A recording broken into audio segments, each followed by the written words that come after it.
95 cents. Third, number 8, Glamour, paid 70 cents. Tote dividends 9.05, 140, 95 and 70 cents. Race 1, the Buckingham Steeple. Right, thank you, Clem. And now we have Annette Allison, as we mentioned earlier, out on the course here, and she's moving around, interviewing quite a few of the personalities. She talks now with Kim Formosa, the Miss Moomba Queen. One of the very special guests out here today is the Moomba Queen for 1981, Kim Formosa. Kim, first of all, congratulations to you. Thank you, Annette. Thank you. Tell me what the duties are of the Moomba Queen and what you've been doing so far this week. Well, the duties are very varied. They cover all sorts of things. We started last Thursday and we continue until after the parade on Monday night. And I've been to openings, up to Ballarat for Begonian festivals, boomerang throwing competitions, all sorts of things, sailing, youth drama festivals, all sorts of things. It sounds like it's an absolutely wonderful week for you. Oh, it is. It's very busy, but it's great. What were you doing before you became Moomba Queen? Well, I was a receptionist, but at the moment I'm applying to do air hostessing with Ansett.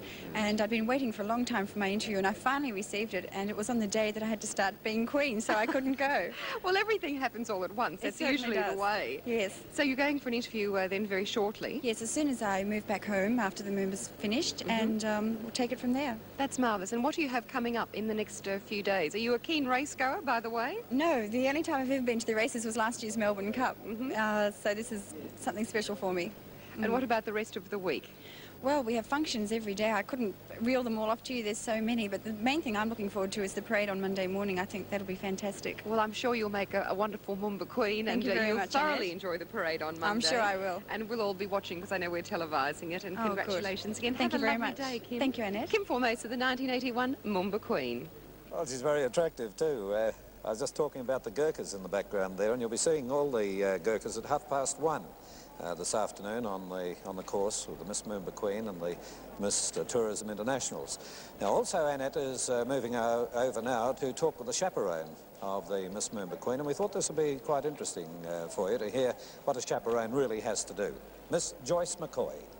One of probably the nicest jobs of being connected with the Moomba Festival is being chaperone to the Moomba Queen. And Mrs. Joyce McCoy, for the 13th year, has that honour. That's right, Annette. Good afternoon. Joyce, tell me what it's like to be a chaperone for the Moomba Queen. Well, it's a most enjoyable occupation. I really love it. I love the involvement with the Festival of Moomba, and there's such nice girls. We have a lot of fun together. Have there ever been any problems? No, I think this says an awful lot for the judging panel. In the 13 years that I've been doing it, I've not had problems.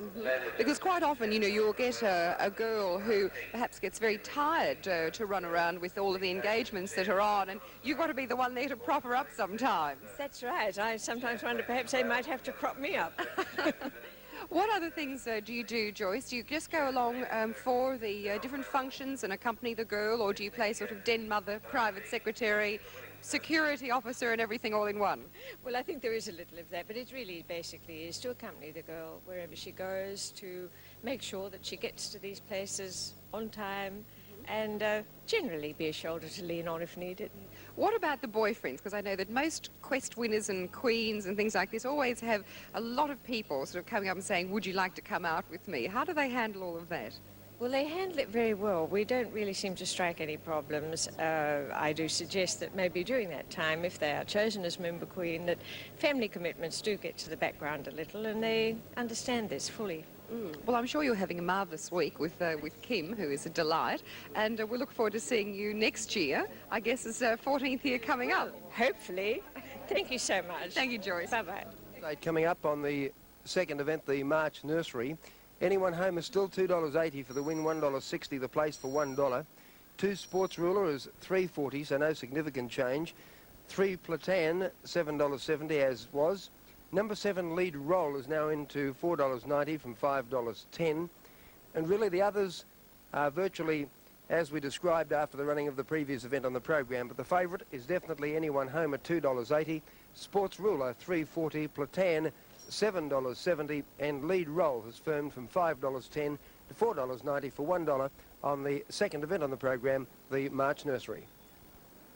Thank you very much, Clem. Well, there we go, right through the final dividends there. The horses will be coming up into the mounting yard very soon. But a moment ago, Des Spain talked with well-known trainer here at Flemington about his horses participating today. So we'll take you over to Des and Pat Courtney. Pat, Colino King, last time it's only had the one run and young Brian rode it. That's right, Barry rode him here down to Flemington. It's his first run. And he ran a nice race, and he's been out, Sid saw, and he's come back and it's his first run again. Well, he will beat a lot more home than that will beat him. Well, it's for the uninitiated. Peter Quencia is your apprentice. That's a very right. good apprentice too. Yeah, he rides well. He's making, going to make the grade. Certainly does. He sits very nice on the track. And how many winners has he ridden? Oh, I think he's rode about 15 now. 15, might be 20. Well, there you are. There's a tip of the second race, Colino King.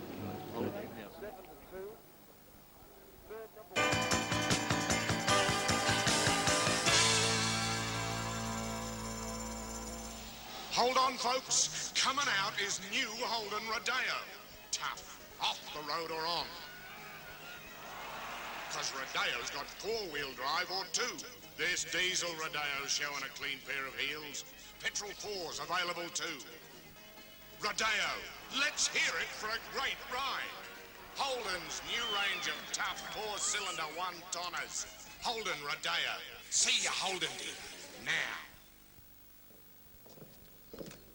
This is Vital, a delicious breakfast cereal with a crunchy goodness of 4 grains in tasty malty pieces.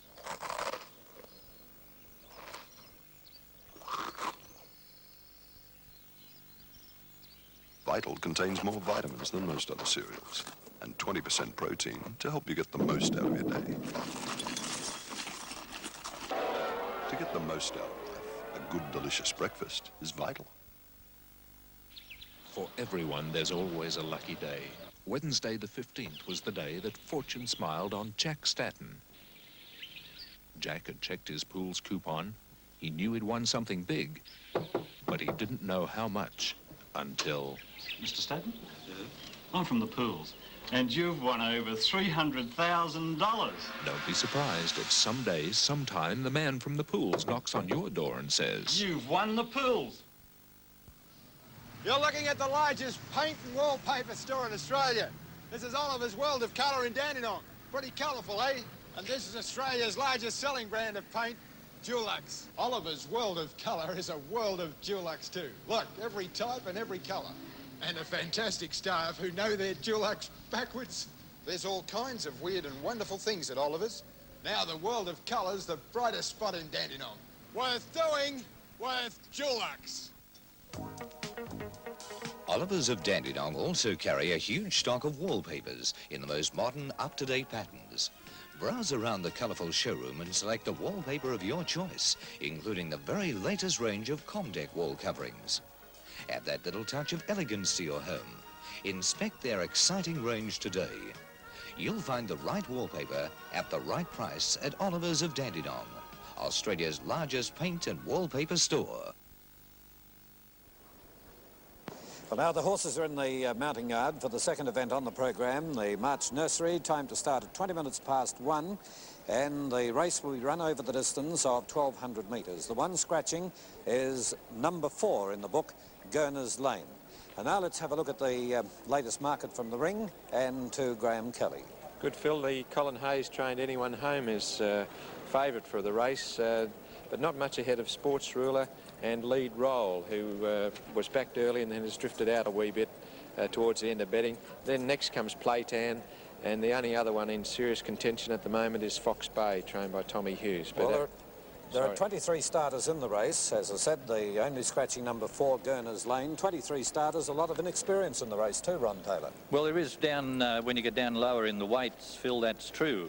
But we'll be concentrating mainly on the horses up near the top of the weights, because they are naturally the best performed runners in the race. And they're led out, of course, by... Number 1 in the book, Anyone Home, to be ridden by Brent Thomson. Now, Anyone Home has a most promising career behind him. He's been over in Western Australia where he won 2 races, 2 top races. He came back after a let-up and ran second at Cheltenham on February 14, and I think that run would have cleaned him up, and he's certain to run an excellent race because he's a beautiful horse and a horse with a great future. Des Spain, number 2, is Sports Ruler, to be ridden by Harry White. Well, what can you do? win 2 races, start in 2 and win 2. So Sports Ruler has got the score on the board. Very promising horse. A winner at Sandown and Moonee Valley, and I think that he's not going to be very far away in this race, and he could make it a hat-trick. Number 3 is PLATAN, M. Gorham. Here's another horse with a bright future, a top liner in the making, a son of the great galloper Plush. Raced only twice for a first start, second at Moonee Valley, and then he won at Moonee Valley, beating 14 others in a first-class exhibition of racing. I think you're going to see a lot of PLATAN, and especially a lot of him in this race. Take out number 4, Gurners Lane. Number 5 is BRASH Prince, P. Riley. BRASH Prince has been racing on the country circuits and been doing pretty well. Won a race over 1,200 metres at Bendigo recently, or back in December, and was the last start third at Wangaratta. I'd just like to say that I think that we'll see how he goes. He's by top row, and he's a pretty handy sort of sire. Number 6 is Buoyant Lad, R.J. Skelton. Well, this horse is showing good form in weaker class races and may be able to show up in this company. He did win at Seymour back in January and followed up with a 4th in Adelaide at Victoria Park, and a last start second at Mornington. Hardly quite good enough perhaps to measure up to horses like Anyone Home, Sports Ruler, PLATAN, but nevertheless should run a nice race. Pat Hyland is riding number 7, Lead Roll. Yes, and Lead Roll is certainly one of the fancied horses in this race. Hasn't raced since October, went third to Lemongrass and Crown Man. Lemongrass went on and won again at the Spring Carnival here at Flemington, and Crown Man was placed last week. Lead Roll is a nice type of horse, got a bit of size about him, and Pat Hyland's riding in top form, so maybe the money for Lead Roll is justified. Number 8, Boulevard Boy, Greg Hall. Well, this one's having its first start, and you'd hardly expect it to be winning in this company. It's by Kabul, however, who is making a great debut as a sire, and I think should perhaps be respected. Number 9, CRANA Star, D. Short. Well, hasn't raced, but had a couple of early 2-year-old trials by Bletchingley, the sire of Kingston Town. I think at the moment that's probably his claim to fame. 10 is Durban, he did him. This is a first starter by Sobar, and the breed usually takes some time. And number 11 is Gujarat, A. Matthews. Yes, I think we'll just wait for him. He's by Diamond Joe, but we'll just wait and see how he goes today, Gujarat. 12, Manotype, G.A. Ryan. This is another first starter by Mianga, but I think we'll need the experience. 13 is Bionic Show, N. Brothers. Dropped out the last